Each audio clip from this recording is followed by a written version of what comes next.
My name is Thomas Breslin. I'm a lieutenant with the Colonie Police Department and I work in our traffic safety division. One of the things that we're here to talk about today is four-way stops or all-way stops to make sure people are operating their vehicle safely and so that when we have crashes and collisions at these types of intersections. A four-way stop is exactly what it sounds like. Every approach to the intersection, each vehicle has to stop before proceeding on and either going straight through or making a turn as they need to.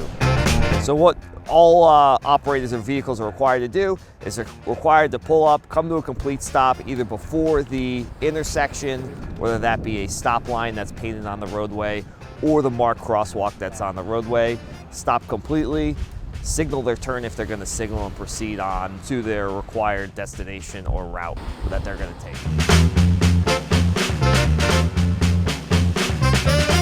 Some of the common errors that we see at four-way stops is one, people don't stop at the intersection. Either it be totally disregarding the stop sign and going through it, or not coming to a complete stop. And the problem with that is it makes it very difficult for other vehicles to plan what you're going to do. Obviously, you're relying on a four-way stop to know that the cars on approach are going to stop either before you or after you, so you know when it's your turn to proceed. And if you don't slow down, it makes it difficult for other operators to predict what you're going to do. And that's how we get a lot of accidents in the collisions in the town, is through people not stopping at a four-way stop and having a collision. So if somebody's proceeding across at a four-way stop, you want to stop before the marked crosswalk. You don't want to stop in it to block the crosswalk. And then the person who's waiting at the crosswalk has the right of way. So you would stop, you would wait for them to cross the street, and then you could proceed as you normally would in the four-way stop when it's your turn to enter the intersection.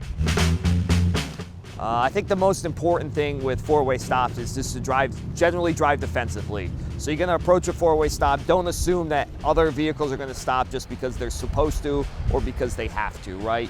Look up, look at the other approaches as you're approaching the intersection, and when it's your turn to proceed through, to make sure somebody isn't going to barrel through and cause a collision. Because ultimately, whether you had the right of way or didn't have the right of way, nobody wants to get into a crash and then get injured or have your vehicle destroyed because you didn't look. So even though you do have the right of way, make sure you're driving defensively. Look at the other approaches before you proceed. And if you see somebody barreling towards the intersection, it's probably better just to wait for them to proceed, and then you can continue on.